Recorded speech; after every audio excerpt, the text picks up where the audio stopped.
A very good morning to all of you and welcome on this Sunday and rainy morning. Being July season, I think today's topic is very important and apt. When we file the returns of individuals, nowadays we see that they are investing into a lot of non-traditional areas of investment, be it AIF, InvITs, REITs, and others. So, to explain about the taxability of various kinds of investment instruments, we have with us CA Haridas Bhatji, who's also a past convener. He will be taking us through taxation aspects of various investment instruments like shares, mutual funds, bonds, debentures, gold, artifacts, AIFs, REITs, and etc. So before we start the meeting, I would request you all to please put your phones on silent mode. Also to stand up for the institute motto, sir.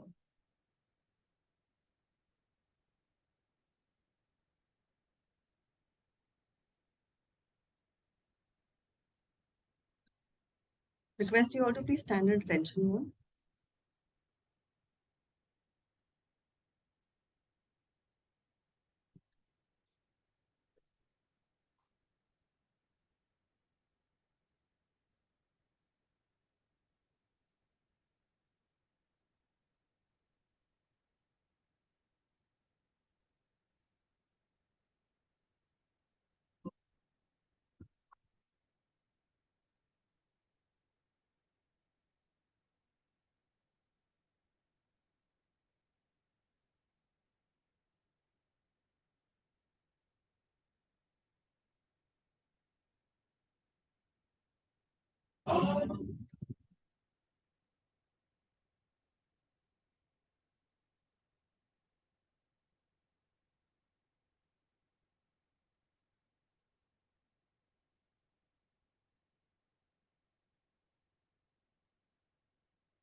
Please keep standing for the national anthem.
Okay.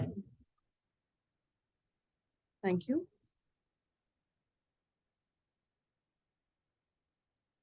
Our today's speaker does not need introduction at this study circle, but just for the protocol, I would like to invite CA Jayesh Shaji, who is also a past convener, to introduce the speaker for today.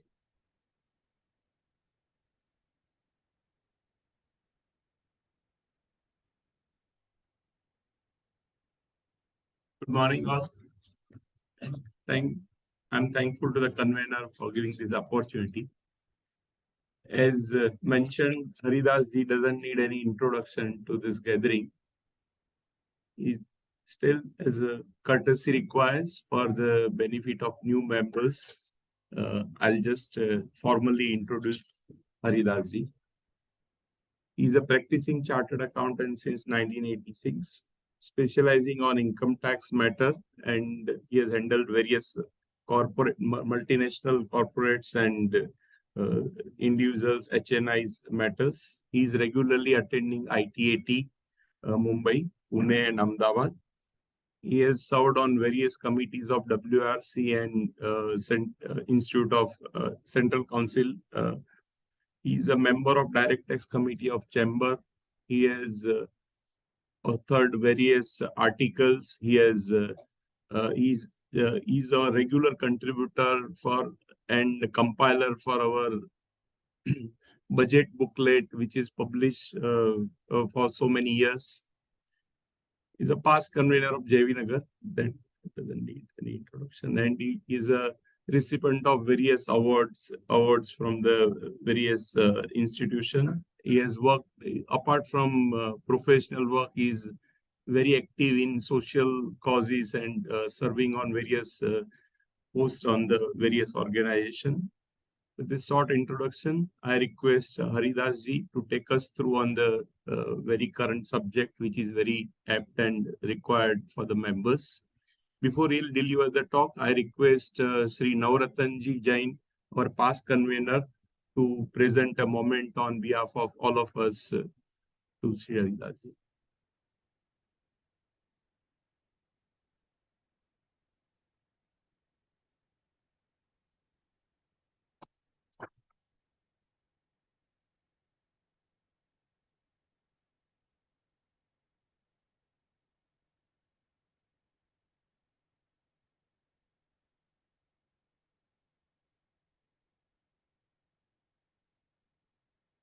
Thank you. Haridas ji, please.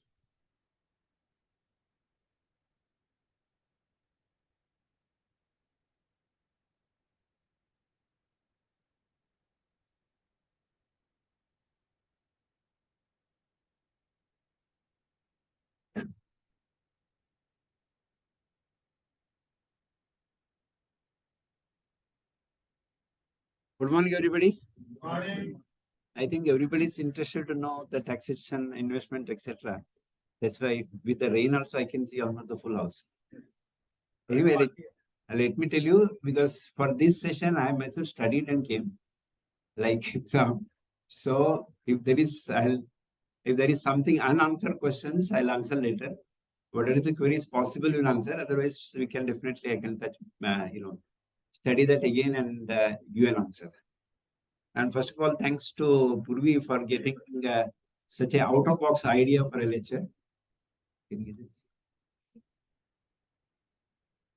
And for the good words given by Jayesh Bhai, and the big box given by, I've brought a big car, so no problem, I can carry that.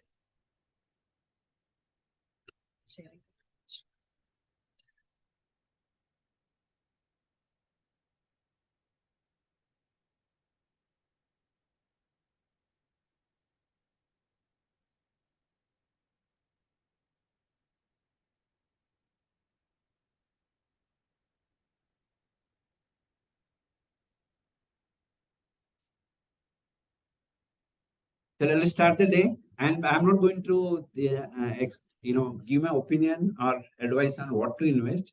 That we have got better people to give that. Mahesh is sitting there, and I will give my join later.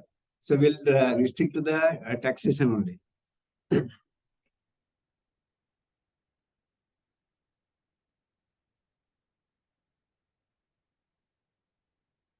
It's not my laptop. It's not. It's refusing to move forward. Yeah. Before we start, let's see what are the types of investment. So practically, you have got some long-term investment where you have to go. The tax planning is necessary, and there are short-term investment. Short-term investment usually is on two things. You make a decision. One is depends on liquidity. That by definition, short-term is liquidity. You want money at a short call, so you make the short-term investment. And when you make a short-term investment, your risk appetite is very important. So if you got high risk appetite, you got high risk items, low risk appetite, low risk items. Even when you go for the mutual funds also, risk-wise, they got separate products. We'll come to the item-wise later. Then there is basically tax-saving investments. When we started practice or in the beginning, all the investments are restricted to tax saving only, because those days government used to give a thrust for the taxing investment so that everybody makes some small investments. Now that is gone because now the government doesn't want you to invest in LIC also. Forget about all other things. And the benefits are all withdrawn. We are in the different tax regime and different tax era where you pay lower tax but don't get any benefits. So that is when you make the taxing investment, you have to look at the two things. One is tax saving and another is return on investment. Then the finally business investments. And business investment I'm not touching because the taxation is depends on the earning. What are the long-term investments? Yeah, first thing when the long-term investment, everybody thinks about it, the real estate, immediate property. See, Indians I'm not talking about the current generation, our generation. The real estate investment is for the safety and security more than investment. But now things are different.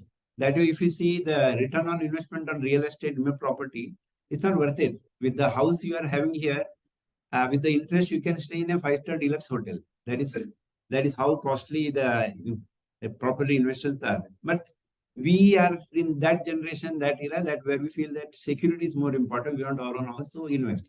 So less people invest on the house as an investment, more people invest on the house as a security measure. Then there are shares. Yeah, today if anybody asks where to put money, definitely shares because it's galloping. It is not just running; it's galloping. So when 2 years back, when one of the budget sessions when they said it will touch 60,000, we're telling, "Arey, what is telling?" But now we are beyond 60,000.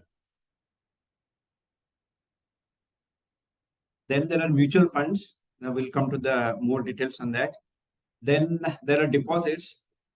Because deposits usually that is considered as they call it technically as widow investments, means you don't want to take any risk, then you invest on the deposits.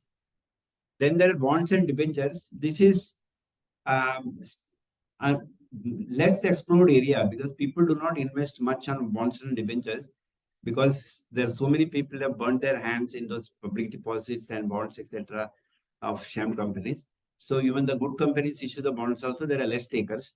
Only that institutional investments, others put in bonds and the mutual funds. Individually, hardly any people put on the bonds and debentures. Then there is gold and precious stones. Now, gold and precious stones, let me tell you one thing, that's buying a jewelry is not an investment. Because once you buy a jewelry, if your spouse wears it, then you can't sell it. It is an expenditure. If it is gold, if you really want to invest, gold investment should be either bullion or now ETF is there or SGRs are there, gold bonds, sovereign gold bonds. You can invest on that, but jewelry is not investment. Similarly, precious stones.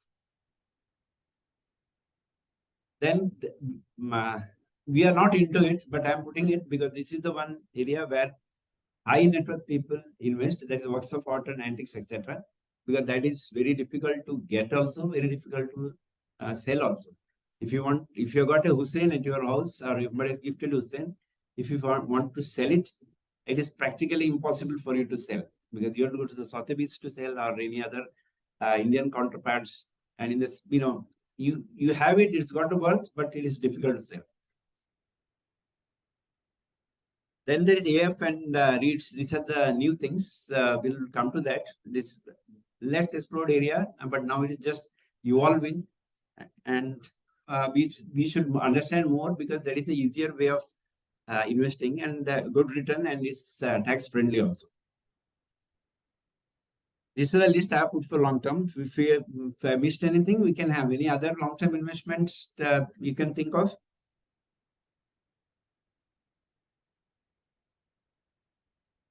NPA, that is tax. I put it covered in the tax investment.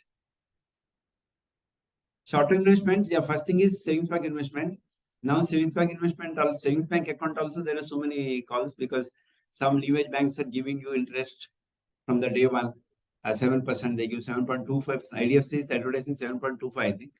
Then there are sweep accounts where savings bank is swept into FD so that you earn the interest. There are so many things. Those and plus interest on savings bank is not, there is no TDS on interest on savings bank. Then there are bank deposits, which is the Traditionally, everybody wants very safe investment FDs, bank FD. That is traditionally, that's what even today also average middle class person will know how safe he is with the bank deposit, not with any other investments. So it has not lost its charm yet. Though it is not that tax effective, but still it is very popular, especially in India. Then there are other deposits and bonds, the company deposits, and there are companies issue come with the bonds. There are listed bonds, unlisted bonds. In some days there was something concept called deep discount bonds. I don't know nowadays the deep discounts are not existent. I think people lost charm in that because the interest uh, change was so rampant, means the variation was so much that deep discount bonds lost its charm. But now it is not available. Now it is not there. Then there are shares, of course. Mutual funds, this short-term and long-term shares and mutual funds go everywhere. Then, yeah, you people, we can give the loans and advance to the to whoever wants. There in personally in my case, I've given only loans and advances, never recovered anything. Not at least it cannot be considered as an investment. Tax investment. These are there are so many changes in that. That's why I'll just first list out, then we'll go one by one. Small savings scheme. These are the initial things. NSC. Earlier there was NSS. I think now NSS is closed. But if an NSS account is there, that continues. But you can't open a new NSS account. The withdrawals are still possible. Then there are PPF. This is very popular with the non-salary people.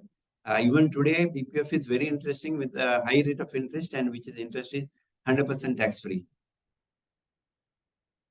LSC premiums, there are this only the endowment policy and cashback policies will cover under as an investment, because term policies are term policy means don't go by the name of the term. Term policy is only life, which covers only life only. Premium covers only the life risk. That is not an investment. Then there are 54 EC bonds, which we'll discuss that because there is so much confusion whether people should invest in the 54 EC bonds or not. Housing loans, people go for housing loan as an investment because you get the tax benefit. But now the tax benefit has reduced because the housing prices have increased. So if you get 2.5 lakhs and 1.5 lakhs instead of 4 lakhs, if you get also, it is peanuts to the extent of money you invest. But still considered as an investment. We'll cover that. Then NPS, this is the latest. This is Modi's gift to everybody. Whoever wants pension, you can have NPS. Ultimately, what will get, we don't know, because the basic fun of the pension was that it is inflation adjusted. But if you go for any of these NPS schemes or anything, it is not inflation adjusted. So if a youngster put an NPS today, I think, and at today's rate, if he gets 20,000 per month, when he actually retires after 60, that 20,000 may not be worth that much. It is not inflation. So to hear, it's good. Scheme is good, NPS. But because of that, it's the same thing. We, so many other colleagues at my age here. So we have taken the insurance policies and they said that you'll get the return, you'll get 1 lakh, 2 lakh, 3 lakh. But now that we got the 1 lakh, 2 lakh, 3 lakh, but the value is definitely not what it was earlier. Then there are time deposits. These time deposits, I'm covering which are tax, tax exemption, where it is covered under tax exemption. You got post office time deposits and all bank time deposits, which are covered under tax exemption. Then there is ELS.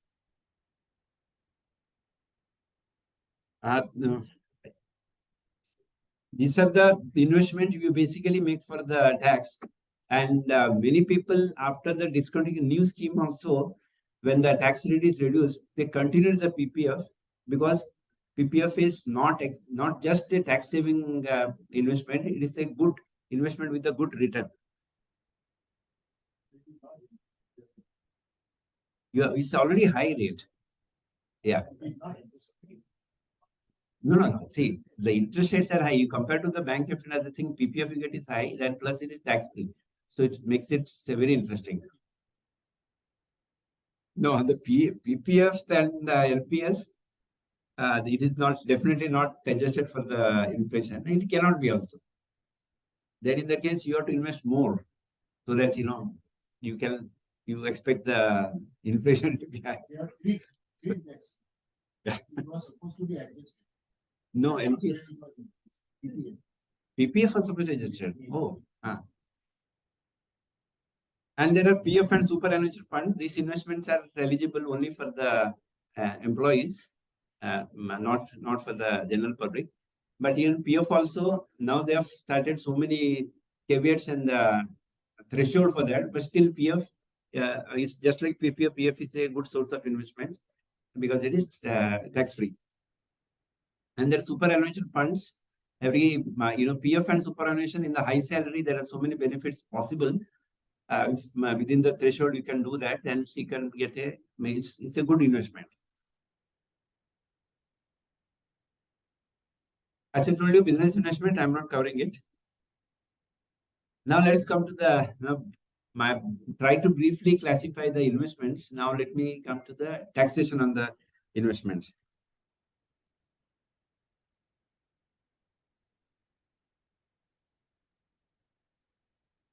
On this, all the deposits, there is absolutely nothing. It goes by your threshold and your tax rate. So you don't get any tax benefit or anything on this, any of the deposits. There is only difference is in case of senior citizen deposits and post office deposits, there is no TDS. Ditto goes with the Kisan Vikas Patra also. RFC account is the less explored area by us, because you put a RFC account in the residence foreign currency account, you gain on the exchange gain, but you pay the tax only when you receive the interest or withdraw that, not on the regular basis. So that way, RFC is the one, and plus your LRS allows you to go up to $250,000 US without anything, up to, of course, subject to the TCS now. But you can open that, and that's one area where of course, it depends on the exchange risk, which exchange you're putting, whether you are covered under that or not. I've made a chart here. So FD usually comes with the lock-in of 5 years, maximum 5 years, but you get some 10 years FDs also in special cases. Otherwise, on a regular basis, it is 5 years. And the NRE and RFC, there is no threshold limit or no limit up to what year you can put it. But one non-resident NRI person becomes resident, so he has got an option to continue the NRE deposits till the maturity period. So that NRE deposit can be kept as high as 10 years also. If somebody is coming back to India, so he can deposit his money in an NRE account and get the interest income and NRE deposit until the deposit matures. Although he is a resident, he gets the exempted income. This is one thing you have to explore when you get any client or anybody returns to India for good. So you can, extend it. And NRE account, you can have both foreign currency and Indian currency. That currency risk is entirely left to the person. And there is an interest difference also, because when you have a foreign currency NRE account, the interest rates are lower, and with is INR, interest rates are higher. RFC account, I said, in the taxability is same. There is no special tax on this one, etc. But in the FD, there is a 10% TDS. On NRE account, there is no TDS, no tax, something is totally exempt. RFC account also, there is no TDS. And but there is no exemption or anything. Can you move to the next one? Yeah. Now let's go to the tax saving. That is national saving certificates. You know that is interest accrued is also taxable, which is deductible again. So that way it is not as efficient as PPF. Time deposits, interest is fully taxable. The only thing is that earlier it used to come for a shorter period of 3 years. Now that also they increased to 5 years. So that is, you don't get any clear advantage of that. I think they allow the lien of the time deposit, even the tax time deposit, they allow you to lien. So if you want to take a loan against that, you can take it with 1 or 1.5% extra interest. So liquidity wise, time deposit makes better sense than I think even the NSE also, against the pledge of NSE, you get the loan. Bankers give loan against NSE. PPF, the lock-in period is a big issue because in 5 years you can't withdraw anything. Then there is periodical withdrawals which is allowed. So that is, and you can't get a lien out of the PPF account. Only thing is, if you're taking business loan for your net worth, they consider the PPF. Otherwise, against the PPF, you can't take a loan. And it is 100% exempt. You are on withdrawal. You get an exemption while depositing. And on withdrawal, there is no taxation. And on earning also, there is no taxation. And the PPF, now HUF cannot open a PPF. And if you're opening a PPF account in the minors account, the 1,50,000 or whatever is the limit, which is announced limit now, that is applicable including the minors, not only you. People do that. You open separate account in separate banks and they try to goodwin. But if you are caught by any data, then your interest will be cancelled. You won't get any interest on that. So if you are playing on that also, be very careful because now as it's all artificial intelligence and all data is mapped to the PAN. So you may, they may skip once and later, sooner or later, you're going to be caught. Then there is Sukanya Samriddhi scheme. This is the tax benefit. Otherwise, I don't find any special in that. Only ATC you get the benefit. NPS, I'll go through that in a separate slide because that thing is a bit more complicated. PF, as I told you, and then 50 EC bonds. Now I will go to the chart. Tax saver FD, it is the now lock-in period for 5 years. The deduction for ATC, that means if you take the full ATC deduction, your effective investment is less. So that if you want to convert the earning on that, you can. It looks higher because you already saved the tax. So to that extent, you are already recovered some income. Taxability, there is 80 TTB. For senior citizen, it's 50,000. So for senior citizen, up to 50,000 interest, at least somebody put in the FDs. Sale on maturity redemption, there is no taxation and there is a TDS of 10%. NSE, this limit is 1,50,000 now also. Deduction is available. And taxability, as I told you, NSE, on the accrual also, you have to pay the tax. You are not supposed to miss it. Of course, your AS data doesn't show you that interest accrued on NSE. So if somebody wants to miss it, at your own risk. Deduction, I told you, as per the slab, there is no TDS on NSE. Senior citizen scheme, it's limited deduction, it's 1,50,000 and exempt in TTB up to 50,000. Then there is no separate taxation. And if the interest is more than 50,000, there is a TDS. Now, because earlier there is a limit on senior citizen deposit which they enhanced. So now there is a possibility that you may get interest more than 50,000. Then the TDS will be there. Sukanya, it is the same thing. It is exempt, and up to 1,50,000. That is with the fanfare for the girl child, etc. But I don't know whether banks ask you the details of girl child before opening a Sukanya account or not. I'm not very sure on that. I don't have a girl child, so I never tried it. Post office time deposit, once again, you get the deduction of 1,50,000. Income will be subject as per slab. Post office also, there is a provision for TDS, but because now the threshold will be higher. So if you put more on post office, there will be TDS. I think post office gives 1% or 1.5% more interest than the bank FDs as on today. And there is some schemes, monthly schemes, etc., where on the maturity you get from 2% extra you get. So at the end of the term, you make a better money than bank FDs. But with the changing interest rates, you never know because once you put in post office, it's stuck for 5 years. PF, that is now the caps are put. Interest on contribution up to 2.5 lakh per annum and employees 2 lakh employees contribution. There is a limit of 7.5 lakhs overall. And if it is more than that, it is interest is also taxed. So PF's main charm, especially for the high income groups, they used to put big money in the PF voluntarily. Now there is a cap as put. So beyond 7.5 lakhs, if there is a contribution, then interest will be taxable. And as you know, if the PF is withdrawn within 5 years, then it is taxable. There is a liability on the deduction of taxes on the employer itself, but you don't get the that flat blank exemption which you are getting. You will not get. But you have got an option, because after 5 years you need not. If you stop the employment also, there is not compulsory for you to close the PF.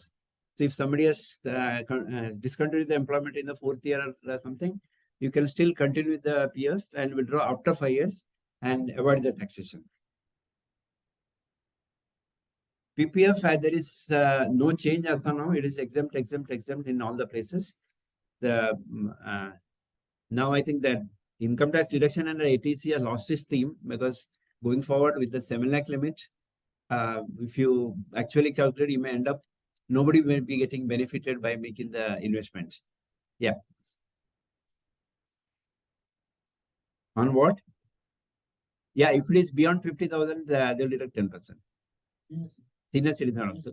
And see, now in this I think earlier budget, they increased the limit of deposit in post office. So that in the senior citizen also, then the taxation will be there.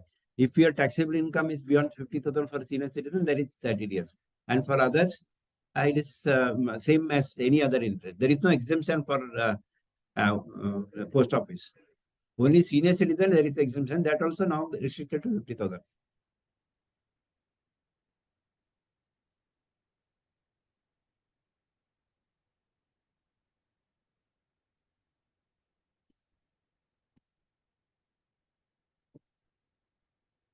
Yeah. Yeah. Contribution is taxable, interest is taxable, everything is taxable. There is no exemption. Yeah. 7.5 lakh. Yeah. Yes. Yes. Your contribution, not employer's contribution. PPF is separate. PPF is independent. That has nothing to do with the PF. PPF you can, but there is a threshold on investment in PPF itself. That's the thing. Employee's contribution, your self contribution. No, employer. Overall, it is total together. There's a capping done. How many are here are employed here? Okay. Good number. I thought everybody is in practice. So let's now go to NPS, and NPS is more interesting to the employees, because up to 1,50,000 self contribution is covered under HIC, and you get 50,000 extra on CCD 1B, and CCD 2 you get, in case of government employees, 14% of the salary, or private employees 10% of the salary. This is become sizable, especially in the government employees now with the pay increasing. 14% is a good amount, and all the government people are putting it, so their kitty becomes bigger. But as a private employees, their cap is on 10%, and I don't know how many people explore this.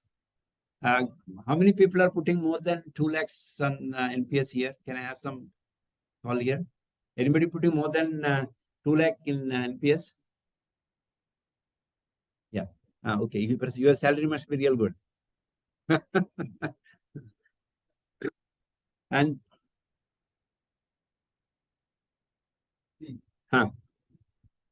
1B is additional 50,000. Yeah.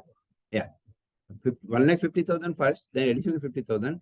Then CCD 2, if your employer contributes, then that is the limit of the salary. There is no threshold on the how much is the amount. Threshold is not there, and there is one query yesterday received. If you change the manager, what is the taxation? As on today, as per the law, what says is, if you change the manager, it is considered as redemption. So whatever is the taxation redemption will be applicable on that. Now going for the taxability of the NPS. partial withdrawal exempt up to withdraw. It's exempt up to the withdrawal amount is up to 25% of self contribution. There is no taxability. Sorry if there is some jumbling error while drafting. And then purchase of annuity. It is exempt on purchase of annuity upon attaining the age of 60 or superannuation. Superannuation need not be 60. If you are retiring, it will be 58, 50 also on superannuation. Under section 80(60)(5). However, the subsequent income from annuity is subject to tax under section 63. It is when you receive the annuity, just like any LIC annuity, even NPS annuity also is taxable. So when you convert your investment NPS into annuity post your superannuation, or for us who are in practice, post the age of 60, if you convert, then on the conversion there is no taxation, but on annuity is taxable. And once if the lump sum is withdrawn, then is exempt up to 60% of accumulated pension wealth upon attaining the age of 60 or the superannuation under section 10(12)(a). Full withdrawal by nominee is tax free. If you die, if it goes to the nominee full withdrawal, that is tax free. Then annualized income, which is the annuity, is taxable. So it's the same way. I'll come to the insurance also. It's a similar thing. If you want to withdraw that, there is hardly you can escape taxation on other than what is allowed for you to lump sum withdrawal. And if your nominee gets it after your death, somebody gets it, they'll get without tax. And our generation or our earlier generation, you always believed that after me, my family should get. But I don't think the current generation believes in that. They live the life for themselves, and we also should learn that. And don't put so much money where that your family gets after wealth. Not sir? Already started. It's already begun. I think that should be the case. Why we should all we should stop on our luxuries and keep some wealth which somebody else enjoys. Why you should do that? You enjoy the first, then balance your invest. So this is the NPS. Then we'll go to, sorry.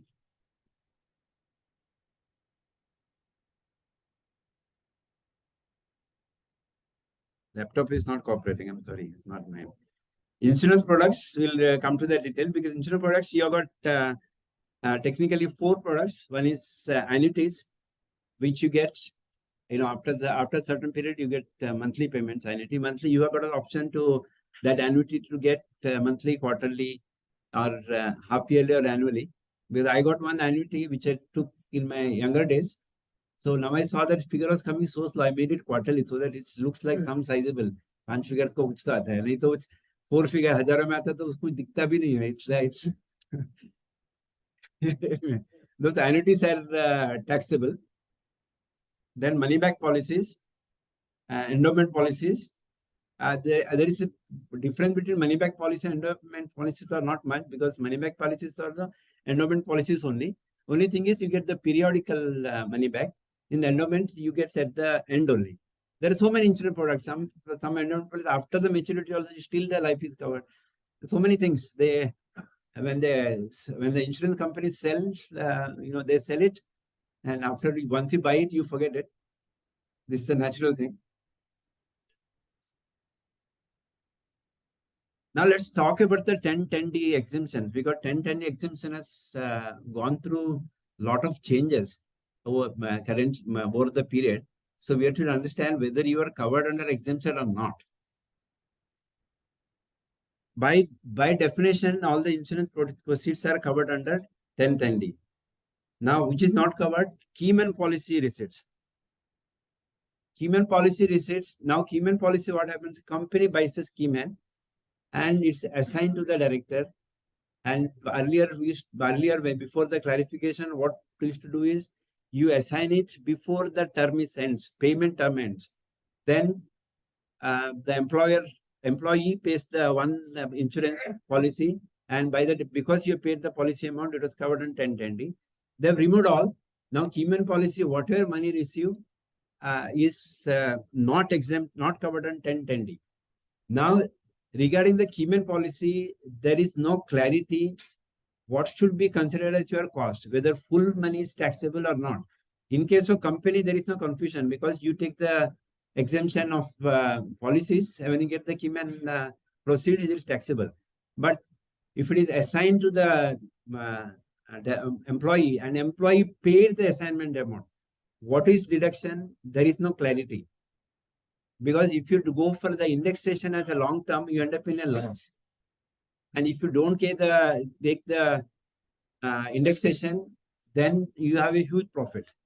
But anyway, now let's come to the now. What is the clarification given in this budget for the policies beyond 5 lakhs? We can take the same stand for the Cayman policies, probably. That is, you get the deduction to the extent of what you paid. Means if this only applies to the assigned policy, not applies to the company receipts. Then first, it came that premium is not less than 10% of the sum issued. That is for the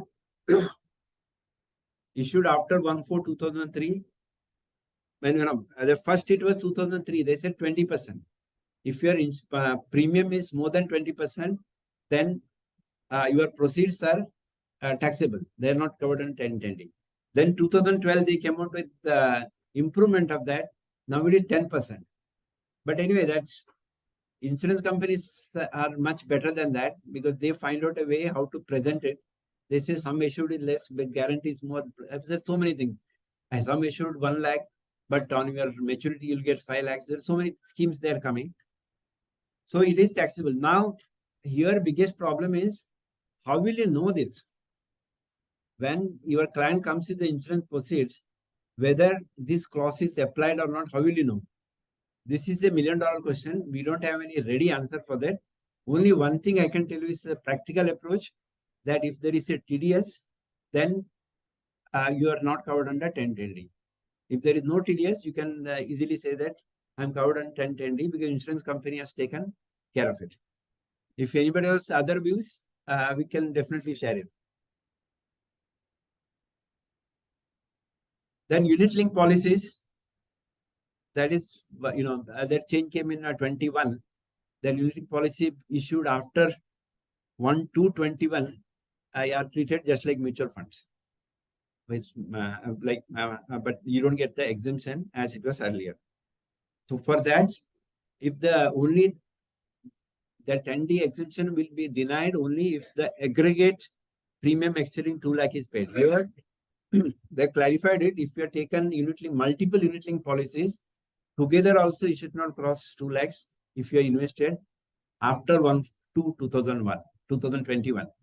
Any earlier ULIP policies are not brought into the taxation, but after that, and I think when ULIP policies are like mutual funds and they are usually linked to the mutual funds, and you are paying 90% of the people invest in the unit link policies for as an investment, not as a life cover. Life cover comes an extra because insurance companies sell them, so they give extra life cover free. Actually, it's a mutual fund with the life cover thrown in free. This told you it will be this one. Now this is after 1/4/23, there is a change. If you got any now, thankfully the Modi government. I don't want to give the credit to Nirmala Sitharaman because before her also it's the same thing. We are not getting any retrospective amendment. We get in the prospective amendment. We should be thankful for that. Now, whatever is the insurance policies where the premium exceeds 5 lakh, this also once again it's all policies, not one. That's aggregation. Not if you got multiple policies of 5 lakhs, you don't get it exemption. Issued after 1/4/23, and here this 5 lakh, it excludes the ULIP. ULIPs are governed by separate rules. This is non-ULIP, where the premium exceeds 5 lakh. I mean, 5 lakh is a small amount now, because if somebody really goes for the insurance or ULIP, 5 lakh is a small amount. Then taxation will be here. They have clarified it is under other sources, and you get the deduction for the premium paid. There is no indexation, no inflation adjustment, nothing, but you get whatever is actually paid, you get the deduction. So by definition, this policies beyond 5 lakhs now doesn't look interesting at all, because there are so many other investment where you get the indexation benefit. Anyway, that will come to that, because on the bonds and debentures and mutual funds, once again, the indexation benefits are withdrawn. So there is a level playing field. But as now, insurance policies per se are not interesting with this taxation revenue, this regime. After 1423, I think the insurance company must have come with the new product to counter this. But overall, their business definitely is affected because of this. And all the insurance companies now concentrate on selling the unit-linked products than any other products. Because in India, conservatively, there are very less people who go for the pure term insurance, other than some high-flying executives. And plus, if you take a heavy housing loan, then the housing loan, your lender will insist on the term insurance. Other than that, we do not take much term insurance. We always go insurance. Insurance for traditionally, insurance seen as an investment rather than life cover.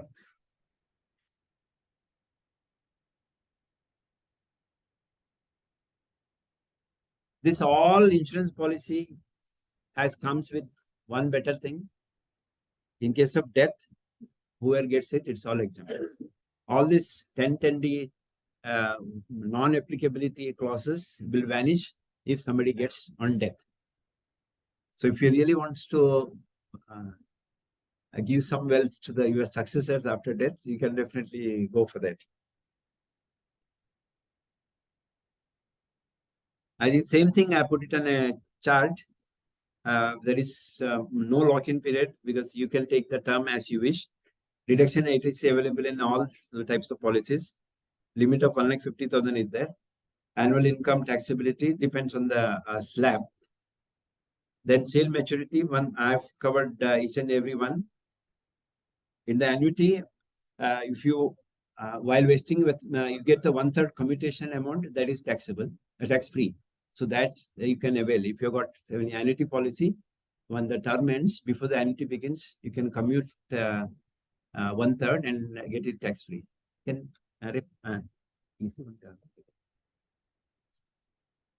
I'm already having cold, and this blowing is direct. Money back policies and TDS will come, and TDS, as I told you, TDS is your checklist to consider whether it's taxable or not. We have covered the exemption and the taxation. Now coming to bonds. I've covered these 4 things. There are private bonds. That means private companies, all the blue chip companies come out with the bonds which are safe. And nowadays, it all comes with the credit rating.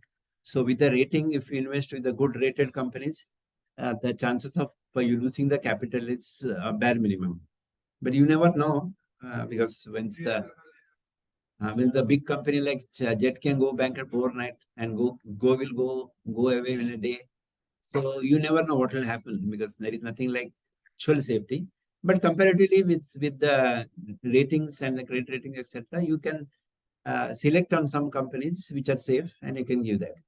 And if you're thinking of investing in bonds of Infosys or TCS, etc., because they are all cash surplus, cashless companies, they don't go for bonds. Only companies like Tata Motors and Tata Steel are the big companies. They sometimes come with the bonds. And these bonds, there are listed bonds and unlisted bonds both. Listed bonds will give the liquidity of selling an item. It's not that easy to sell listed bonds also in the market, but that avenue is open. Unlisted, then you have to keep it till the maturity. You don't have an option there. Government bonds are very interesting when it was when they issued a lot of tax-free government bonds, because you're safe, you're tax-free, and you're done. Nowadays, the tax-free bonds are in the market. There may be something available, but it is already price is adjusted to the tax benefit. End result, you don't get anything tax-free bonds. All the government bonds are taxable, and only SGB, sovereign gold bonds, are indexable. Other than that, All bonds by definition you don't get an indexation. Bonds and debentures by definition you don't get an indexation. This is a special scheme they have put, sovereign gold bonds, which are indexable. Other than that, all the bonds are you have to, whatever is the realization amount, you have to pay the tax. Now here the question comes, when you pay the tax, on accrual or on the maturity. We have learned that as an individual, you got an option to go for the cash system. But now cash system is once again it may not be acceptable, because if there is a TDS, they will deduct the TDS on annualized basis on the accrual, and same accrual they'll upload in the SFT. It will come in your AS also. In that case, you got no option then offering the same to the tax. So you can go by the cash basis. Technically, it's allowed, but you will be subject to questions, scrutinies, answers, etc. And in the faceless regime, you know how difficult it is to get some solution to any problem. You get only problem, solution will and eventually it may come. Earlier CP gram used to work. Now CP gram also is waste. You don't get the result from CP gram also. So all the taxation here technically will be whether cumulative also. Taxation will be on the annualized basis. You should get the interest amount and offer to the tax. You don't get any benefit whatsoever in any of the bonds for the taxation in this. As per your slab, you pay the tax.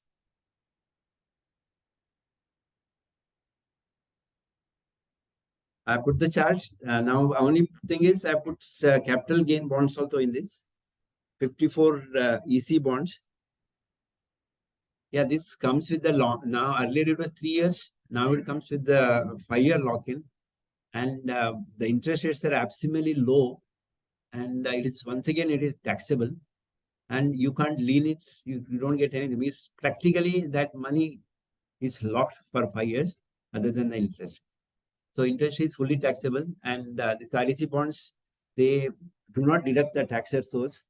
Just because they do not deduct the tax at source, don't get an impression that it is not tax-free. It is taxable.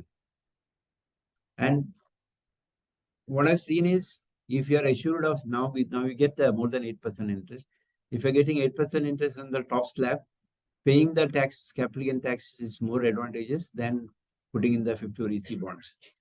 Earlier, it was the 8% assurance was not there. Now you can practically get assurance of 8%.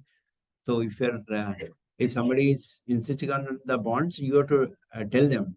I always tell everybody not to put in 50 bonds, but still all the senior people, especially when people get one-time capital gain, that is what is when they sell the house or change the house, etc. They always feel comfortable putting in the bonds. So bonds is still very sought after tax saving device. And as if you ask me, there is no tax saving. Pardon? Now it is 5.25, I think. I think 5.25.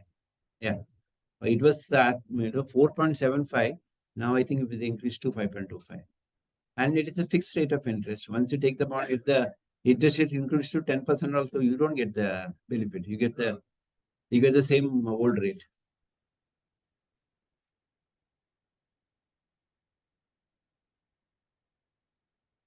Now coming to the shares.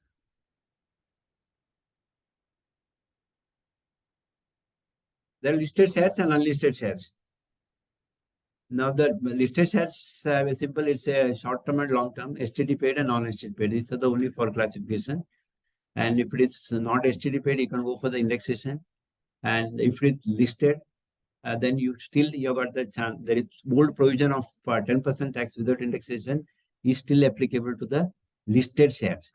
Now this is a common query by maximum people, even the learned people, chartered accountants and clients, etc. say that no, without indexation, I am eligible for 10%. That scheme is available only for listed companies. If the shares of listed company, there you have got the scheme of 10%. Otherwise, you do not have. On other assets, you don't have. You have to pay the tax after indexation. Unlisted shares, you have to take care of the valuation, because if you sell it below the value, above the value, either way, it's above the value is not a problem. If you sell the below the value, it's taxed in both places. 50CA, the seller will be taxed for additional income, and 56(2), buyer will be paying the tax, and buyer will be paying at a higher rate because seller has got an option, maybe short term or long term, but buyer will be paying full tax at whatever is the maximum marginal rate. So if you are dealing with the unlisted shares, make it sure that you get the valuation done. Valuation paper you should have, because just looking at the balance sheet and dividing the net worth number of shares is not the valuation now. Now 11 US changed. So if your immobile property, if you are going for the book value also, you have to compulsorily revalue the immobile property as per the stamp duty rate. And don't buy any unlisted shares below that. There are so many ways. If you want to have a settlement, you can change it. And if you're buying below that, we pay the tax on the difference.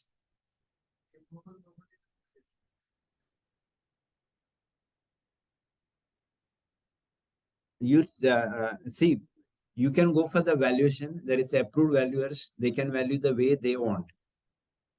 Okay, that is one option. No. That's what I'm telling you. If you want to value book value, if as a chartered accountant you want to study for the book value, then you need not see the defects on the property, etc. You have to see what is the stamp duty reckoner value of as on the valuation date. You have to add it. If you want to change it, go to the approved valuer. He will refer it to the. He'll take the shelter of approved valuer for the real estate separately, finance, because valuers for the real estate is immobile properties are different, and valuers for the financial assets are different. So he will get the valuation done by the immobile property valuer, incorporate that, then issue the value for your financial asset. It's a process. And if you're going for the settlement, don't skip it, because if you buy it at lower rate, taxation will be full marginal rate, 30%. Yeah. I will come to that. We'll come to that. We'll come to that. We'll come to that. Any item which is not covered will take later. But I intentionally put the immobile property last, because that can be talked for hours and hours. So I look at the clock and then stop. So till then we'll cover the other item. That's the idea. Non-Indian shares, now you are allowed to invest in the foreign shares. And foreign shares comes, there is a DTA benefit, because there your company will deduct the taxation on dividend. To the extent of TDS, you get the credit here, and foreign dividend is taxed at a special rate, and capital gains are taxed at the regular rate, Indian or that, and you won't get the benefit of 10%. You can get the benefit of indexation, and pay the tax long term or short term, because long term short term will be equivalent to the unlisted shares, because they are not listed in Indian bourses. So now that the additional problem is, when you invest, when you remit money, there will be TCS. Beyond 7 lakhs, if you invest, there will be TCS, which is going to be 20%. So that's going to hurt you if you want to invest in the foreign companies. And that taxation is just exchange rate on the sale and purchase. You value at the date of sale and purchase, and you need not pay any tax on the accrued income. So you need not other than for filing the AL, you need not worry about the valuation of stocks at the end of the year. Buyback of shares with or without STT, because buyback of shares in the unlisted companies, there is separate provision where company pays the tax, and in your hand it is tax free. And in the case of listed companies, now because non-STT shares were their tax liability higher, they are come out with a scheme where they pay STT, then buy back your shares. Then it will be just like any other shares which are sold. So taxation is same. Otherwise, you have to go for the indexation, short term, long term, etc. But you'll get the benefit of listed shares if it is listed. Unlisted, you are good. That is a tax-free income. You enjoy the money. And that is seen as a tax planning, because the buyback works out cheaper than the dividend. So if there is a private company, if you want to distribute your accumulated income, buyback works out cheaper, because it is 20% plus cess and charge. and if you pay as a dividend route for the person, it will be 30% plus surcharge and cess. So that is this here. There is a clear benefit of 10%. Of course, it is subject to limits of the residual reserve test, 25%, etc., etc. But that is cheaper than the dividend option. Then there is open offer to purchase from the share promoter, etc. It will be once again, there is STT route and non-STT route. If they do through the STT route, it's then just like any regular sale. Non-STT route, then a listed company, you get long-term benefit for the more than 1 year. If it's anyway unlisted, we are not discussing here. Yeah, same thing I put in a chart. Listed shares dividend is taxable as per the slab. Unlisted shares, so it's the same. And the STCG rates are different for the listed shares, and unlisted shares it's different, because for unlisted shares, it will be as per the slab. For listed shares, you have got 15%. Long term for listed is 1 year, and for unlisted is 24 months.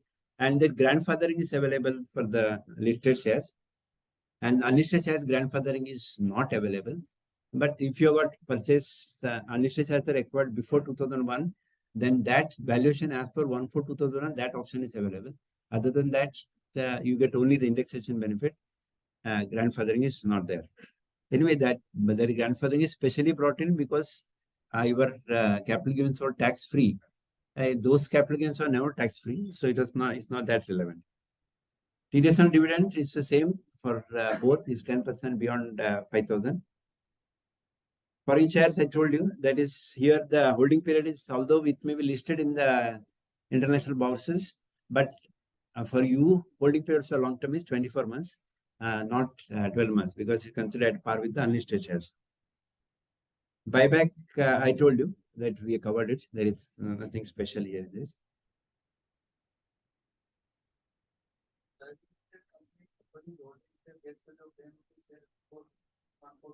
Yeah, you can go for the valuation on 1/4/2001 based on the book valuation of the company, and take the indexation on that and claim the benefit. You have to go by the book value. Yes, yes. If it is actually technically even the bonus share, you get the benefit of that.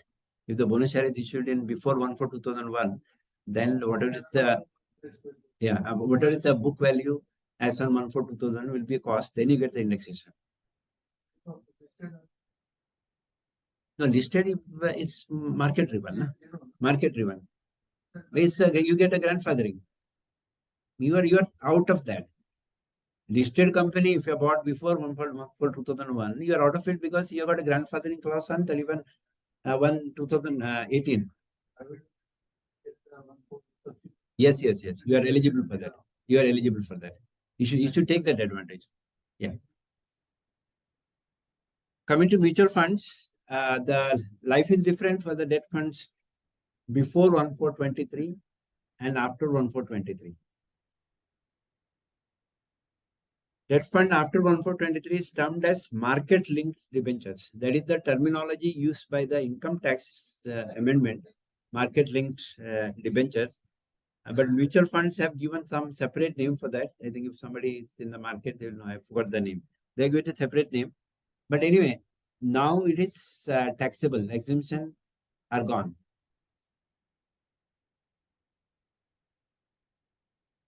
What is equity fund? Where more than 35% invested in equity. So that, of course, term sheets and other things are available in the websites. But you need not worry that that fund house will declare whether it is the equity fund or non-equity fund. Then there are fixed maturity plans, exchange traded funds, investment funds, and alternative investment. We'll go one by one. Now, debt fund, if it is before 1/4/23, you get the exemption and the same, you get the indexation and the long-term benefit. And that is how the fixed maturity plans are also given, where on the maturity you get the amount, and we used to get that index adjusted funds, etc., where they will give the return in such a way that you don't pay any tax on that. This is the fixed maturity plans are all worked out. But these are all now history, because henceforth going forward, after April, whatever you invest, you don't get indexation, you don't get any tax benefit, and there is no long-term benefit also. Whatever is your income, it is taxed as your regular income at the maximum marginal rate. Exchange traded funds, ETFs, these are the products which are linked to the exchange, and you get exchange traded funds in gold, silver also. Don't confuse it that ETF gold is different and SDR is different. There is a bond. This is the ETF fund. ETF fund, you don't get any benefit. In case of SDR, you get some interest also. Yeah, but yeah, in this, it is ETFs are adjusted to the market rate of the gold, but you don't get anything beyond the market rate of the precious stone. But in case of SDR, it's better to invest in SDRs than in the ETFs. And ETFs means ETFs on the gold and silver, I'm telling. Other ETFs are, it's your call. The ETFs do not qualify for the equity funds, so you don't get the benefit of the indexation and capital gain going forward. Then there is investment funds and alternate investment funds. I'll tell you how the system works. They are considered as a trust. What is this called as walk-through entity? That means they will take your fund, they will invest, they will give the statement annually what is your accrued income and realized income, and based on that you pay the tax. They don't pay any tax. That is called walk-through entity. And you got some special person. I'm just a reference. I'm taking a special person. If there is a estate, etc., there you got both options. In case of a special person, tax can be either paid by the special person itself or by the beneficiary. There is no double taxation. In this case, this walk-through entity, it doesn't pay any tax. Even AFs and this REITs, and there are so many other things there. They have introduced 4 years back, but nothing has actually taken off. AFs are big, but not with the common people. They are big with the corporates and other institutional investors. AF is big. In corporates, I'm the non-corporate or individual. There is, the trust value is not that much with you don't know which is fund manager. After AF, what happens, what will happen? People are a bit skeptical, do not invest much on AF. But this AFs are just like mutual funds.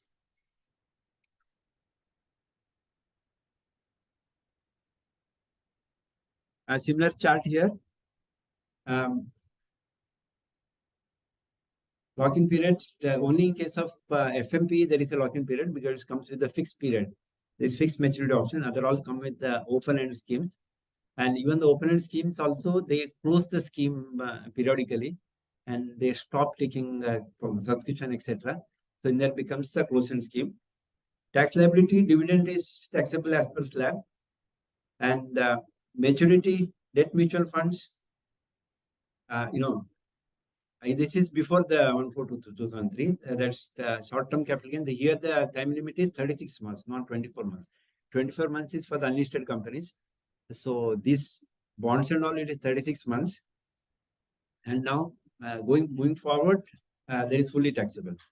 Equity mutual funds is just like listed shares.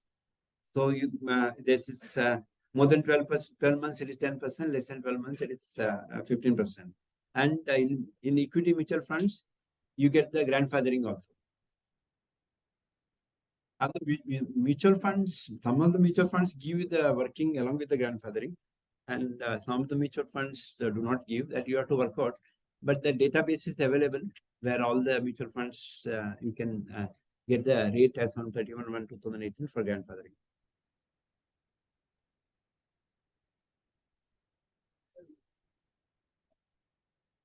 Yeah, moving forward, you don't get neither indexation benefit, not long-term benefit.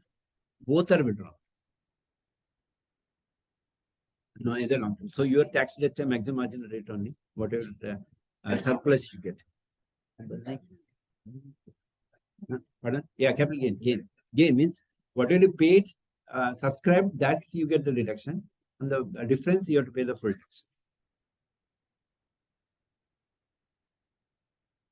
ETF, I said ETF, if it is equity oriented, then you get the grandfathering. If it is not equity oriented, you don't get it. ETF gold is the equivalent. Gold is the other metal, debt, etc. It is equivalent to the debt security. And TDS on dividend beyond 5,000 is the same thing, applies to everything.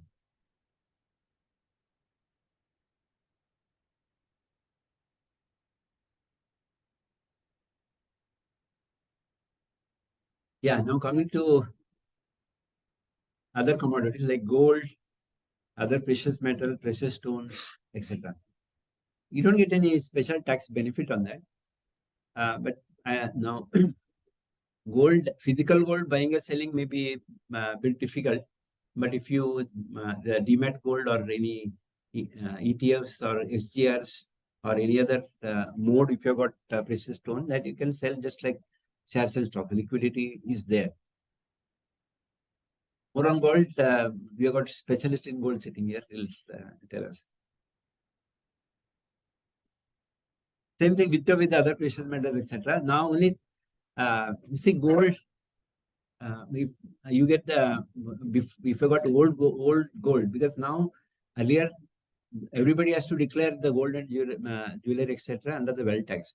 Now wealth tax is history. It's more than 80 years since the wealth tax is already stopped. So now if you want to sell your gold, you want to sell your gold, then you got an option to go for the 1/4/2001 rates. But that doesn't give you much relief, because the gold rate is multiplied more than 10, it's more than 10 times of the 2001 rate. So you end up paying the tax on almost 70% of your receipts. Other than that, and plus you get the 54F benefit on the sale of anything. Now, work of art, that is this is a bit tricky, because if you purchase a work of art and sold it, it's like a capital asset. But you have got your own work of art and if you sold it, other than the professional, it is like a personal asset. It is not taxable. Just like if you sell your car, it is not taxable. Just like that, if you sell a work of art, it is not taxable. If you're an investor, then it is less like any other capital asset. Other than it is not. And people have taken shelter under this for receipts by telling that I've sold my work of art, and got the money. Whereas capital builders, many people have used this technique. Whether it worked or not, I don't know. But that is still there. It's not taxable. Just like agricultural land, even your own work of art, or if you have not purchased it, it is not taxed. Then the last thing, virtual digital asset. Now this is, I know during the last budget, we introduced that. They made it taxable. This is taxed. Last tax 68, 69 and 69A. Even this is also taxed at maximum marginal rate. Whether you have got any other income or not.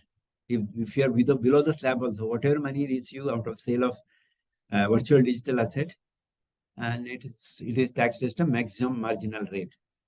Now, by definition, this virtual digital asset, we mean cryptocurrencies. But the definition covers so many other things also. There is not a big clarification issued, because there is we had a lot of discussion what are the virtual digital assets. Even the credit card points you get also is virtual digital asset, which you encash. So, but anyway, there is no clarity, and the whole purpose of bringing this section was to tax the cryptocurrencies. I think cryptocurrencies has lost the steam also now. I guess even now rates are not increasing, and there are a couple of cryptocurrencies which become close bankrupt. In the process, it is not the very sought after item as on that day, as on today, and the legality in India is still a question mark.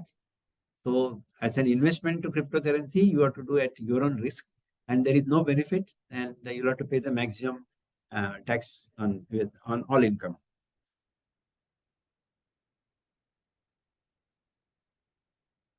It's the same thing.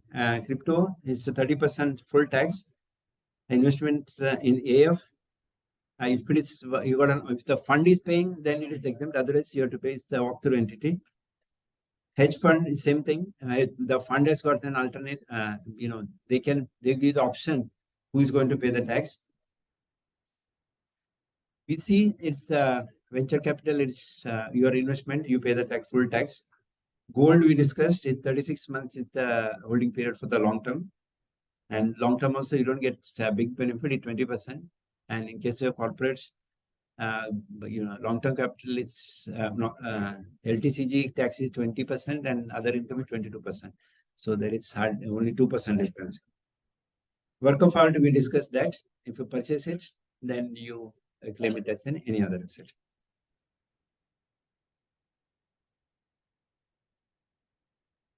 Now we'll come to the last thing in my presentation. That is the taxation on immovable property. In case of residential, you get benefit and you can take benefit under 54 and 54F. And in case of commercial, you get only 54F. And in the case of commercial, you can take an advantage of the block of assets. Then there is redevelopment. It's one area where the taxation is a big question mark. Then there is in the redevelopment, there is a combination of things: permanent alternate accommodation, compensation, hardship allowance, rent, sale of extra area, etc. Then there is a CGS account. Then there is a RETs. 54, I think we are all clear. Or anybody is not clear? Let me just rush through that. It is residence to residence. One resident, another residence. It doesn't give you any restriction on how many residents you are having, etc. Then plus one resident or two residents are allowed if your capital gain is less than 2 crores.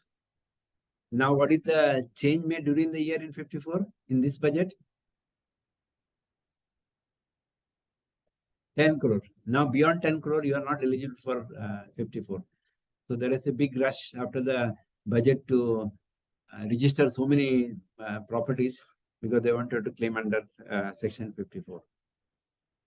It's less complicated here, and here you have to invest the gain only, not the amount. Yeah, gain in property 1 or 2, and you can sell more than 1 and 2 and invest in 1 also. There is no restriction on selling more property and putting in 1. So that is how you can put in 54 and 54F also, because that asset you are selling and you are investing the property. And 1:2 also is now allowed, subject to the condition of 2 crores. And overall 10 crore, your 54 closes the door if the gain is more than 10 crores. Then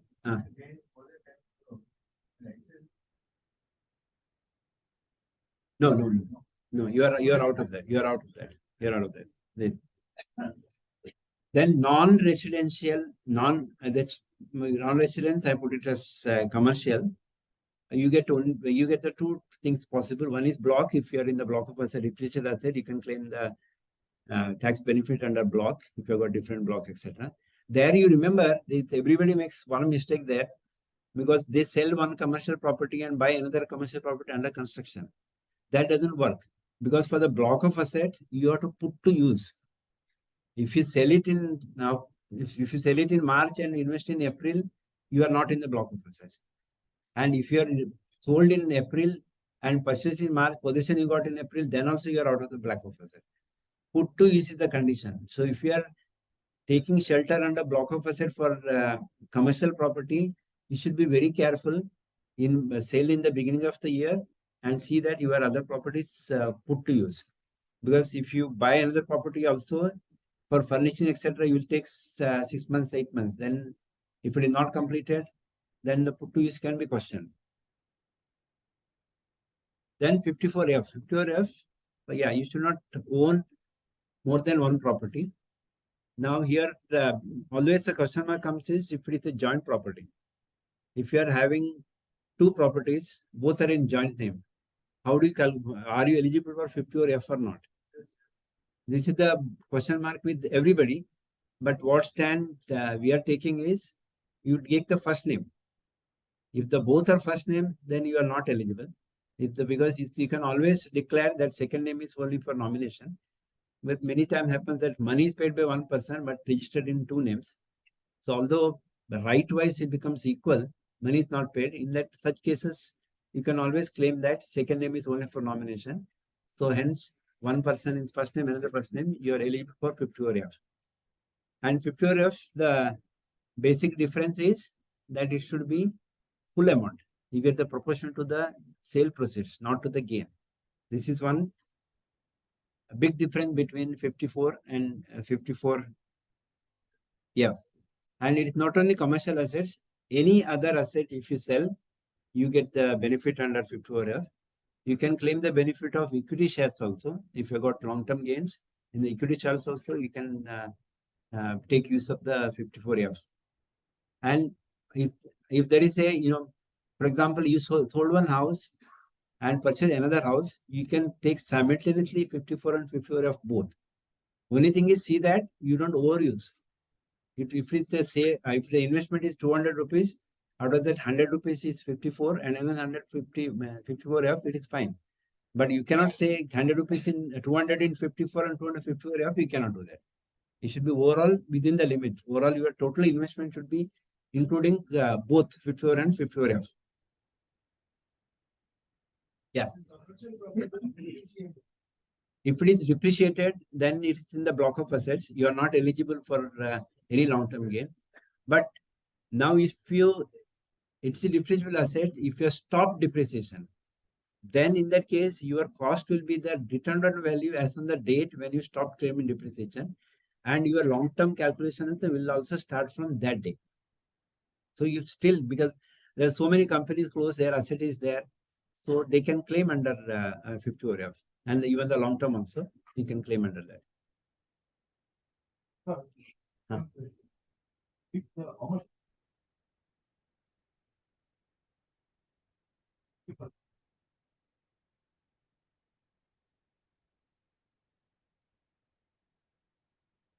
See, now the thing is, this is the question generally asked by everybody because it's paid by one person 100%, but he put in three names. But here, unless you mention in the agreement, the right on the property is always equal.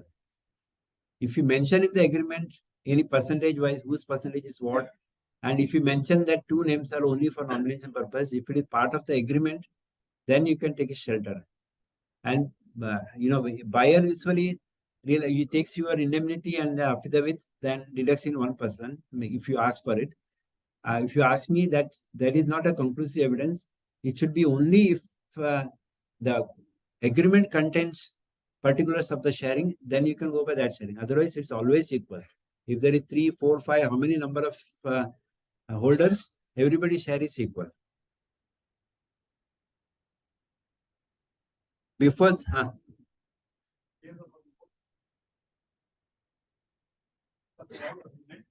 let the other party become only confirming party. You cannot, because then you are defective, your title will be defective, because the agreement is in three names, and the confirming party is if you have got right over it. If there is a dispute or anything, then there is a confirming party.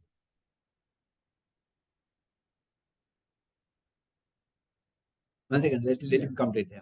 So originally property was purchased by three persons. One person, Mr. A, has paid the whole amount. It was the real fact. Okay, it is not mentioned in the buying agreement. Now, by selling, you can make this agreement.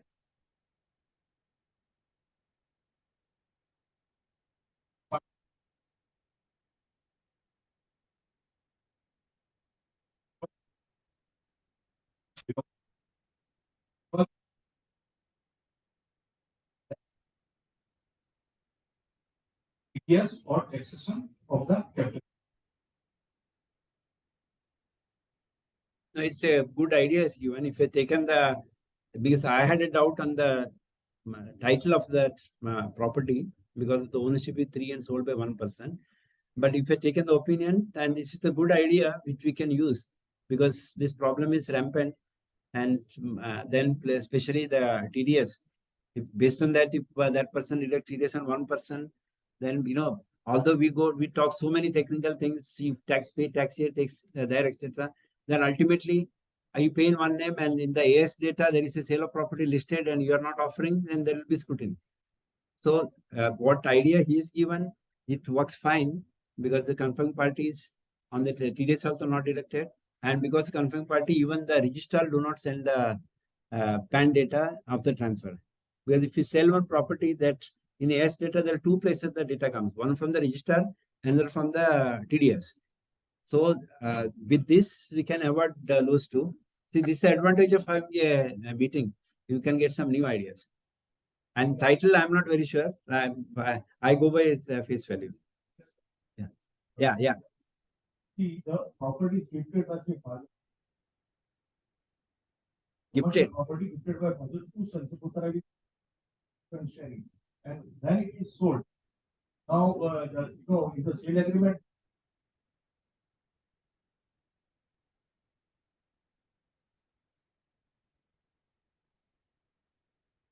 No. See, anyway, this got nothing to do with taxation.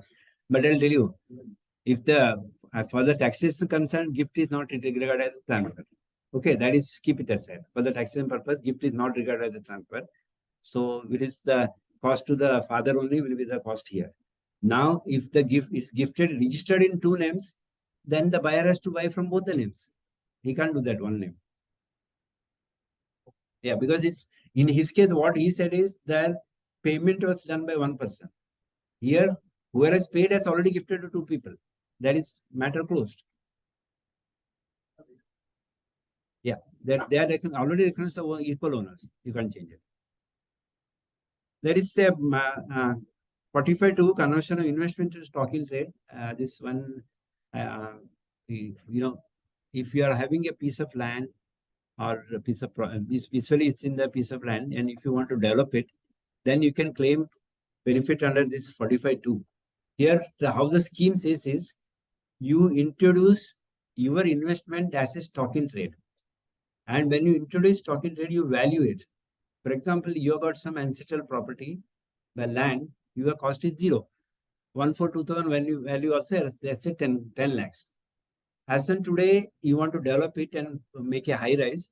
So you convert the land into a stock in trade.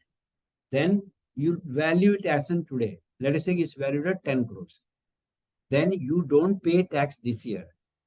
You pay tax when ultimately that redeveloped product is sold. Now, when you sell the full high rise, you sell for, let's say, 100 crores.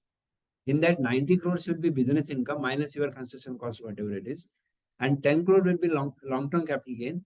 And this capital gain will be paid when it's ultimately book the sale. This is one deferment of tax that is legally allowed. This has to be explored. Yeah, then then see how much sales you are recognizing, proportionately you have to offer the capital gain also.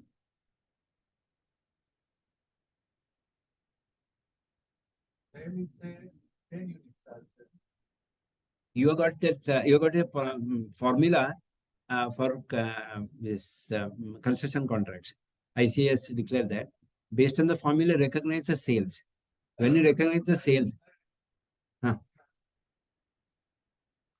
no, proportionate for same proportion, because in that formula you have to calculate what is the total sale value also.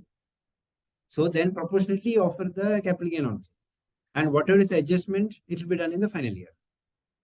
Because when you get the occupation, whatever is unsold also will be considered as your finished goods. Then you pay the full tax each year. Yes, that is the 45(2). This is one provision. This is the more important for the tax planning point of view, and then the tax payment.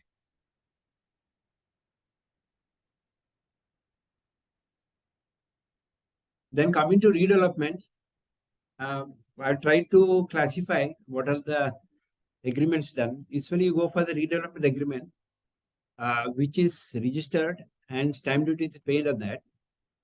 And then afterwards, there is a PAAA, that is Permanent Alternate Accommodation Agreement. So PAAA is not a transfer. So on PAAA, there is no taxability. That's what the court says, because you are getting one instead of another one. So there is no taxability. Now here comes, when the PAAA comes, you get 30% extra than original one. Then now the departments have raised question that 30% is your income. On the extra one, you pay tax on that.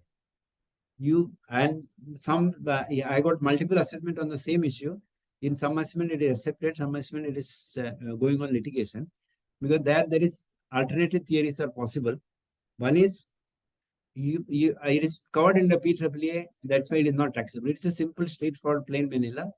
PAAA, there is no transfer. That's why you are not paying any taxes. But what they're telling is it's your income from other sources, 5210 or whatever, some section there. So. It is a residential project. Yeah. area. So value करके, then you pay same deduction. Yeah, that's the first alternate is you claim that PAAA. Second alternate, you say that you are out under 54, because whatever additional area you get also, it is 30%, because in 54 your taxable gain will be much less than that anytime. So that is the second option you can take. That and plus now there is a possibility that you sell some extra FSI. Unused extra FSI you must be selling separately. If it is sold separately as a compensation, the builder gives compensation for unused FSI separately. In that case, it is a capital gain and your cost of acquisition is nil. Remember that if you are selling extra FSI, then there is no legal recourse available of not paying the taxes. If it is part of your, you get the extra area, that's different. And in the same way, when you allotted extra area, you buy some extra area. And that buying also becomes a problem, because that buying, you should not buy below the stamp duty value. If you bought below the stamp duty value, even that will be considered as your income. See, because you agree for a certain rate on that extra area you want to buy, and your development project takes off after 2-3 years, and you register the PAAA on the completion, that is after 5 years, then there is a possibility that whatever you purchase rate is your stamp duty is much higher. In that case, you run the risk of paying the taxes income from other sources. That you should be very careful. Here also, once again, you can you got the benefit of proviso to section 50 that 53.210, where it says that if the agreement is earlier and payment is earlier, then that is available, but that is not accepted by the department authorities in the initial stages. That all these agreements where the stamp duty payment rates are earlier and will make payment earlier, registered later, all their assessment units are confirming the additions, then you have to struggle in the appellate whenever it happens. Yeah, there is a compensation. Compensation, there are multiple views. The Mumbai Tribunal has taken a view that compensation is not taxable, but it is not accepted of the department. And here what happens is there is a class action. If there is one person's compensation is caught, they send the 140 notice for every member in the society. That becomes a issue. So in the appellate levels, now recently in the commission appeal only I got the deletion for the compensation. But I suggest that if somebody is making the agreement, don't put compensation separately. You add it in the hardship allowance, because by hardship allowance, by definition, is not taxable. It is not a taxable. It's not an income, and it is not a tax capital receipt also. So it's falls in between. The courts have held that hardship allowances cannot be taxed. So that is the one safe area where you can cover the compensation. And if you are showing compensation separately, you run the risk. And third one is rent. Rent is exempt, is allowable. It's a compensation received to the extent of you whatever you spend, you don't offer to tax. If you have spent less, if you didn't spend, then you offer to tax. And nowadays on the rent, they are deducting the TDS also. Builders are deducting the TDS. So then if you don't offer it, you are you're in a tough space. Anyway, that you can offer in the other sources and claim the deduction under 57 to the extent of 57. 57, it is not the rental income on the property, it's a rental compensation. So take it on the other sources.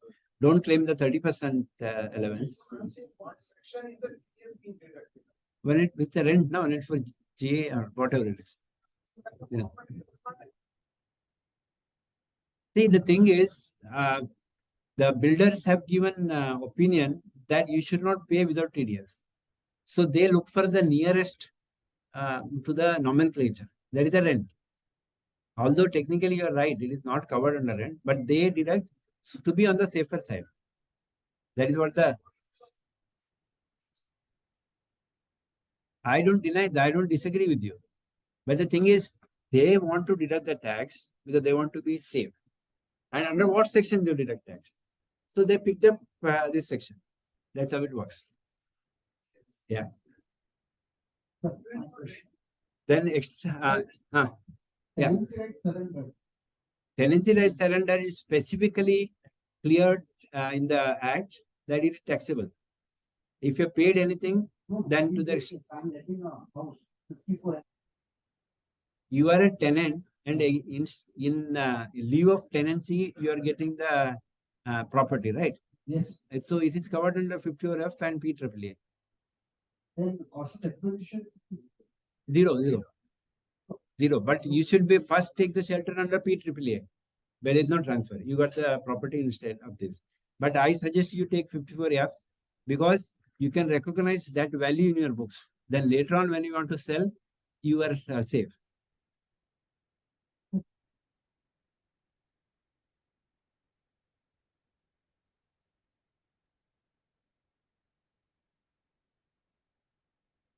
That's what people are exploring. And there are people who are doing that. Even rent also, they add to the hardship compensation. They sell hardship compensation, including the rent, and they give it. So in that case, you can escape. But you see, the big thing is, these are based on the judgments, that to tribunal judgments. That is not high court judgments. And it is this type of situation is very peculiar to Mumbai only. So where you man in the when you go to the AUs, they don't understand anything. So, and if if there is a officer in the Mumbai, he doesn't allow me based on that proviso because he says no, your allotment letter is not an agreement. Because word used is agreement and you make the payment. Allotment letter is not an agreement. But now even the allotment letter also they make in the format of agreement only so that you don't come into this situation. But in case of AUs, they don't understand anything. If somebody is sitting in the northeast, who knows what is this redevelopment plan? They don't have any idea. Hello. Yeah. In the case of a tenancy surrender, you said that tenancy surrender nahi. We tell tenancy against conversion. Tenancy conversion. Yeah. So you said that 54 that can be used, right? Yeah. So then again you have to keep in the mind and you should not. Yes, 54F you have to complete the. Can we go for 54? 54 you cannot because you are not the owner of the property. That is the one judgment is saying that even there is judgment of the Bombay High Court.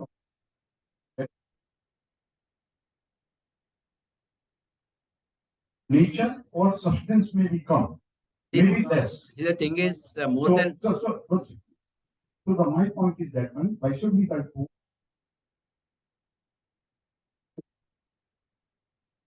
is on the tenanted one and against so there is a capital gain on the tenancy and my investment in the new flat.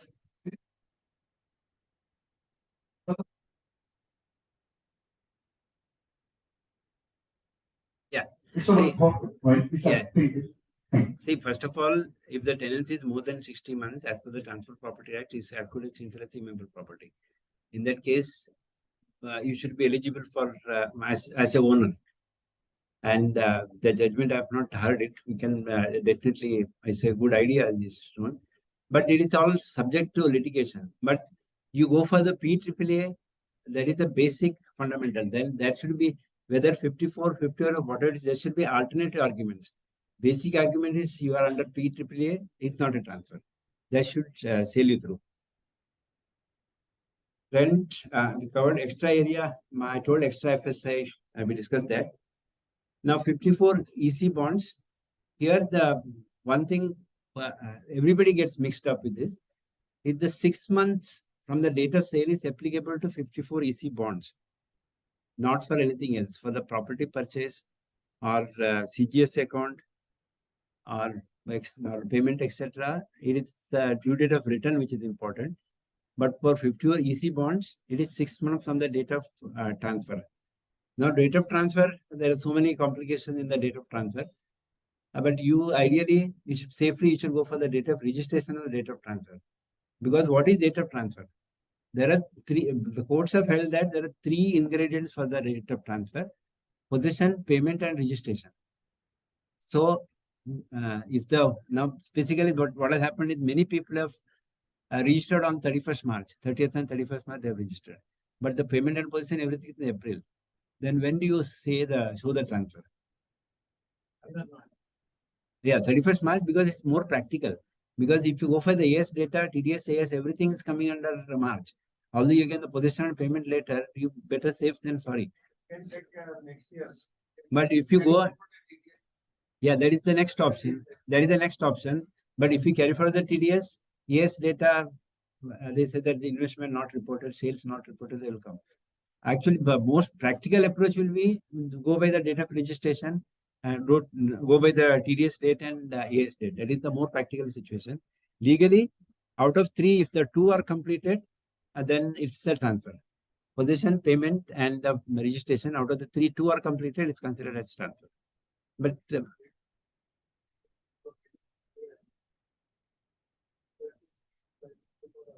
yeah, I'm talking about sales, not on the purchase. Purchase, you need not worry about that period. I'm talking about if you sold the property, then the date of registration and the same day you will deduct the TDS also. And if now that could be different problem, because you register on 31st March and that gentleman pays you April and deducts in the next financial year. Then you have got one more problem in hand. Because as per the AS data, registration is 1 year and TDS is another year. So this you should avoid. These two things you see that it matches so that you don't have any unnecessary controversy. Then CGS account. CGS account is best way to defer your capital gain tax. You know, this is the one thing which allows, because others all things, now for example, 54 or 54F, you have to complete the property within 2 or 3 years as scheduled. In CGS, there is nothing. You open the CGS, if you want to close it, pay the tax. And you don't pay any interest or any penalty or anything. So gain, only gain you have to put in the, if it is a residential property, only gain you have to put in the CGS account. Put in the CGS account. After 3 years, if you decide not to buy, you can close it. Then you have to pay tax on that year. There is no interest, penalty, nothing. So you are deferring the tax to that extent. And once you pay the tax, that my income tax person will give you the permission to close the account. Of course, it doesn't become free, because nowadays, if you enter any officer's cabin, you have to pay something. And life was different earlier. You don't, so they don't see any people. कोई आएगा तो चलो चलो आ जाओ. आगे का बात करते हैं. REITs are the one thing very started with very much fanfare with great ideas, etc. But which is hardly taken off. The big builders wanted to do that. Huh? It is only highlighted the individual people, and it depends with the face value of the who is issuing the REITs. As a trust, and the trust with the general person is not there. It's same thing with REITs, AIFs, the InvITs, all etc. Because that people are not feeling that comfortable investing in such things, because it is not government backed. It's government controlled, but not government backed. We especially middle class Indians, are interested in what is supported by government. safety first. Of course, they are investing in the shares. That is because everybody's got some thrill. The people want in life and thrill. So average investor is very simple. He will invest when it is in the peak, and he will sell when it is low. This is done by everybody other than the professional investors. All other investors buy in the peak. अरे market अभी 65 हो गया, अभी 80 हो जाएगा, चलो पैसा करो. बाद में it will go down to 50. सब बेच देते हैं. They don't have any उतना capacity किसी के पास भी नहीं है रखने का.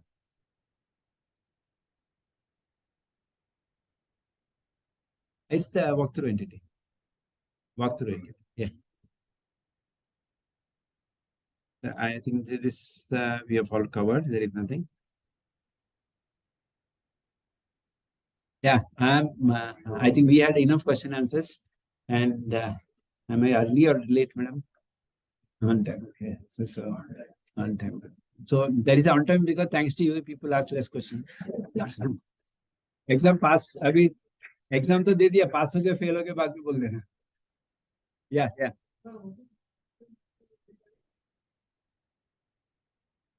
Redevelopment and self-development is society and themselves does. So then you don't get any compensation, but that society gets the income by sale of additional properties.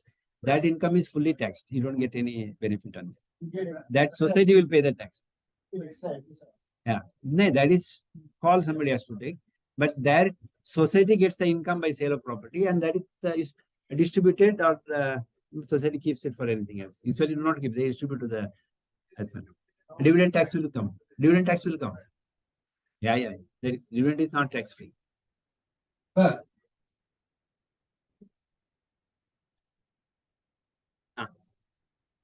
suppose in an area like Koi where the rental rate is 40,000 per square foot. The building beside there is a SLA property. But income tax department has sent the notice stating that your agreement value is. After this is the SLA property having bad condition. Getting notice. Any solution for this? The classic example is Royal Palms. Royal Palms has got the same stamp duty rate as the Film City Road, which is luxury flats. Here there is only one way out of it. When you refer to the valuation cell, and valuation cells gives the fair value. Adjudication is possible when you register. While registration, then only you have to do the adjudication and register to your agreement value. And you can save on the stamp duty also. But if you pay the stamp duty, then if department is questioning, refer to the valuation cell under 50A, and they do the good valuation, and it works on percentage basis. There is no problem. Wait for them. Then you have to do the valuation. No. You see, the thing is, while filing the return, you got both the columns here to fill. What is the agreement value? Stamp duty value. So you'll definitely get the notice. Correct. So when you get the notice of scrutiny, you refer to the DBO. You can't, without that, you can't. Doing filing itself, you are saying we have. No, at the time of registration, you have to go to get the adjudication. That difficult job it is, but you are whoever is the person, we advocates, they have to do that. You can challenge that also. Challenge and get an order that this is the wrong valuation. Both the things are possible, which are accepted in the department. If you have not done both, third one is go to the review. That is, review is possible only if the assessment is on. If there is no assessment, you can't refer to the review because that powers with the assessing officer while assessment only. Thank you. I think balance questions we can talk on the one-to-one because madam wants to close the session. Do adjudication authority they have the power to the government ready? Yes, that is the whole process of education. They got the rights. No, they say we will go as per the stamp duty right now. No, that is what the education process. No, that's what your advocate comes in. Challenge that. Yeah. Okay, thank you very much. It is a nice.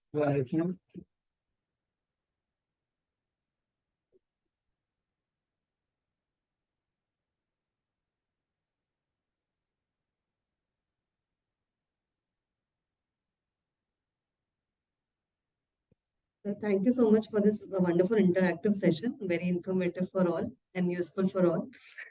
Before we close the session and propose the vote of thanks, I have a few announcements to make. First of all, we are planning to organize a blood donation drive on the next Sunday, 9th of July. Also, we will be having some health checkup personals here. So, details I will be sharing shortly. I request you all to participate in it and also motivate others at your office and at your family and friends to come and take benefit of the same. It is for a noble cause. The blood donation will be done by, it is organized by the Tata Memorial Hospital and goes to the cancer patients. Apart from that, we have with us Black Horse Excellence.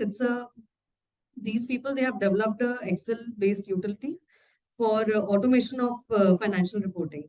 So they have put up their desk outside. Anybody who's interested in taking a demo or discussing, they can approach them and ask. Now for today's session, sir, thank you so much, first of all, for accepting our invitation and working on it. As you said, you had to first work on it yourself before coming here for this. Thank you so much for that. To propose a formal vote of thanks, I would like to invite CA Vijita Jaiswalji, who's our deputy convener.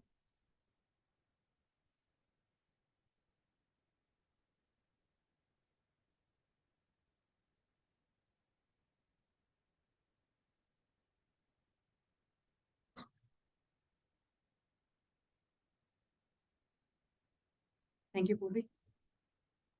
So, as a famous Benjamin Franklin has said, we are taxed twice as much by our idleness, 3 times as much by our pride, and 4 times as much by our folly.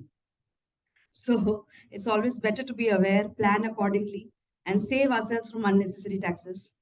Thank you so much, CA Haridas Bhat, our past convener, for taking us through the various aspects of taxation of various investment instruments like shares, derivatives, bonds, ULIP, etc., with detailed charts, examples, the recent changes and the impact, applicability, and opportunities in this field we can take as professionals. Friends, learning is a constant process, and I'm sure this cool and rainy morning, our members have learned quite a few new things and become aware of various aspects of taxation of investment instruments, the various calculations with examples, mechanism amendments, and from time to time and guidelines, etc. Thanks to all the members who have attended this session in large numbers and participated actively to make this session interesting and interactive. And of course, the staff and management of Kohinoor. As a token of appreciation for our learned faculty, CA Haridas Bhat, I request you to please carry a loud round of applause. We will take a short break of 15 minutes and reassemble here for a second. Thank you.